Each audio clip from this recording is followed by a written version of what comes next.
Hi, I'm Captain Brian Fancher with Texas Fishing Tips, and this is your weekly fishing report. With the recent cold front we had and this northern blowing through, water temperature in Baffin's been dropping quite a bit. So you want to look for your fish in the deeper drop-offs. Perfect place to start is right outside tide gauge bar. That bar on one side of it is about 1.5 feet deep, and on the other side of it's about 8 to 10 feet deep.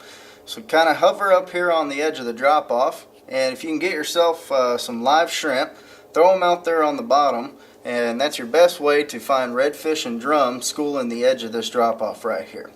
Now, if you don't want to throw live bait at them, a sand eel, bright 5 or 6 inch with a lot of flash on there has been real popular on a heavy jig head, bouncing it along fairly slowly right on the ledge. Now, working down towards Point of Rocks. And if you work from Point of Rocks to the Badlands, there's some cabins running right out here. You'll see them when you're coming around the point. And there's a channel, you can't really see on the map, but there's a channel halfway between the two. And you want to look for those cabins out there, and in between them is where the channel is going to be. Now it's going to be about 4 foot deep, 4 to 5 foot deep, and about 2.5 foot on each side of the channel. Work the edge of it. Best way to do it is get out, wade fish. Throw your paddle tail or your sand eel out there and twitch them along the bottom. Or again, if you got live bait, a live shrimp works pretty well. Be aware the pin perch are going to tear you apart, so that's why I suggest getting using artificials.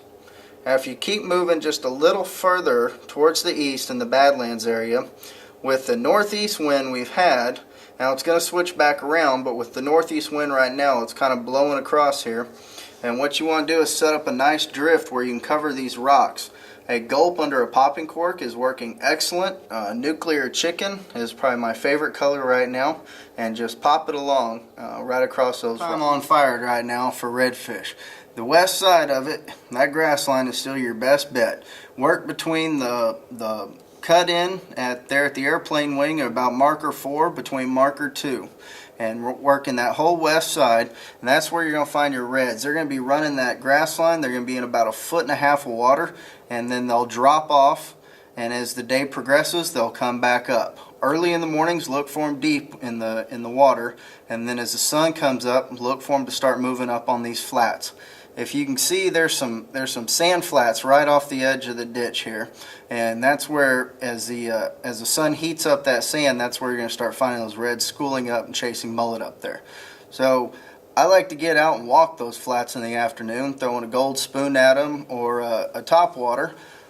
But if you're not into that, then definitely take your live shrimp and throw them right here on the edge of the drop-off on a bottom rig, and there's redfish to be had. Don't forget to go to TexasFishingTips.com to register for our weekly t-shirt and tackle giveaway. I'm Captain Brian Fancher, and thank you for watching.